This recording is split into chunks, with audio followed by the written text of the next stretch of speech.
Sahabat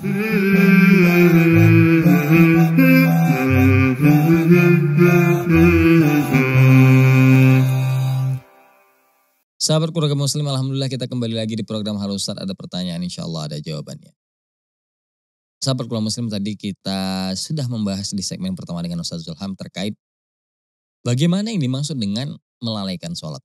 Mungkin dari kita ini banyak yang gak sadar ya, atau mungkin kita baru tahu melalaikan sholat itu seperti apa. Buat teman-teman yang ketinggalan pembahasan kita tadi, jangan khawatir, nanti bisa saksikan di channel YouTube Salam Televisi.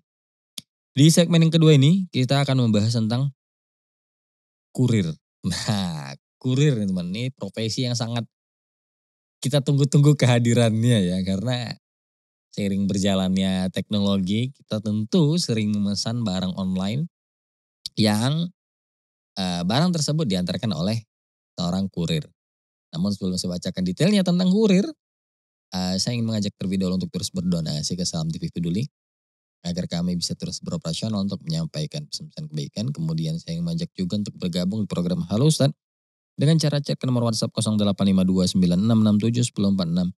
Apabila antum semuanya memiliki pertanyaan dan memerlukan jawaban dari sudut pandang agama, silahkan tanyakan langsung. Baik, di segmen yang kedua ini kita hubungi kembali Ustaz Zulham.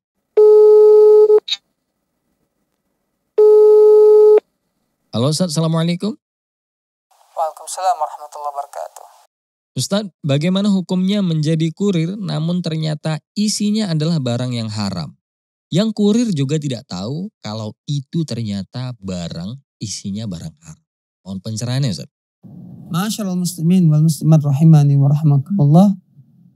Sesuatu yang kita tidak ketahui, maka tidak dosa bagi kita. Termasuklah para kurir tadi umpamanya, dia hanya bertugas untuk mengantarkan barang. Dan tentunya dia tidak boleh membongkar barang tersebut tanpa izin daripada perusahaan ataupun tanpa izin daripada pemilik barang. Ternyata beberapa waktu atau dia mengetahui ternyata itu barang-barang haram yang dia bawa untuk mengantarkannya kepada si pemilik. Karena dia tidak tahu, maka tidak dosa bagi dia. Tidak dosa bagi dia. Ya. Tapi kalau dia tahu, maka tak boleh dia melakukannya. Tak boleh dia mengantar barang tersebut. Karena suatu contoh umpamanya, khamar atau narkoba itu merupakan barang haram. Bahkan Nabi mengatakan Allah melaknat khamar pada 10 perkara. Termasuk pembuatnya, pembelinya, bahkan kurirnya, pengantar pun mendapat laknat dari Allah Subhanahu wa taala. Nah, ini berlaku dia mendapat laknat apabila dia mengetahuinya. Dia mengetahui ini barang ini bahwa barang haram. Ini sabu-sabu, ini ganja, dan dia antar kepada konsumen atau kepada orang lain. Dia tahu itu, maka dia mendapat laknat dari Allah Subhanahu wa taala. Tapi kalau dia tidak tahu itu merupakan barang yang haram, kemudian dia mengantarnya, maka tiada dosa bagi dia. Tidak dosa bagi dia.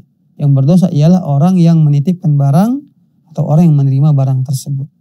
Wallahu ta'ala a'lam. Iya, syukran jazakallah khairan Ustaz Zulham atas penjelasan dan jawabannya, Masya Allah. Nah, ini menarik teman-teman. Karena gini ya, sekalipun ada paket barang yang kita pesan, biasanya ada yang tulisan isinya apa, ada juga yang nggak ada ya. Dan banyak juga yang penipuan gitu kan. Maksudnya bukan salah si kurir juga, maksudnya dari tokonya, misalnya kita pesan HP yang datang mainan gitu kan. Nah, itu contohnya. Karena isinya juga nggak tahu kan kurirnya. Nah, sebagai kurir yang amanah memang sebaiknya tidak perlu tahu isinya ya, dan nggak perlu membongkarnya. Nah, karena alasan amanah ini tadi disampaikan oleh Ustaz Zulham bahwasanya ketidaktahuan kita terhadap sesuatu itu kita terlepas dari dosa, teman-teman. Ya. Karena kita tidak tahu, maka kita terbebas dari dosa. Dan kurir yang amanah itu udah benar ya, paketnya nggak dibuka dan dia nggak tahu apa isinya. Sekalipun dia nanya nih sama yang mengirim gitu kan, sama yang toko yang jual, apa nih isinya gitu kan. HP, padahal isinya ternyata misalnya sabu misalnya, atau narkoba dan lain sebagainya, yang memang kurir nggak tahu. Nah, jadi dalam hal ini kurir terlepas dari dosa. Bagaimana kalau seandainya kurir udah tahu? Nah, ini baru dia kena laknat, teman-teman. Udah tahu tuh barang haram, misalnya miras dan lain sebagainya, yang dikategorikan barang-barang haram tapi dia tetap nganter. Nah, ini juga kena laknat. Nah, maka dari itu kita harus Kalau profesi kita menjadi seorang kurir, maka kurir kita jadilah kurir yang amanah dan tetap bekerja sebagaimana yang diamanahkan pada kita, dan kita berdoa semoga apa yang kita antarkan adalah barang-barang yang baik dan bukan barang-barang yang haram. Wallahu alam teman-teman, nanti akan kita lanjutkan di segmen berikutnya. Jangan kemana-mana, tetap di program Al Ustaz. Ustaz, apa hukum lomba di antara dua orang yang hadiahnya dari orang ketiga? Mohon pencerahannya, Ustaz.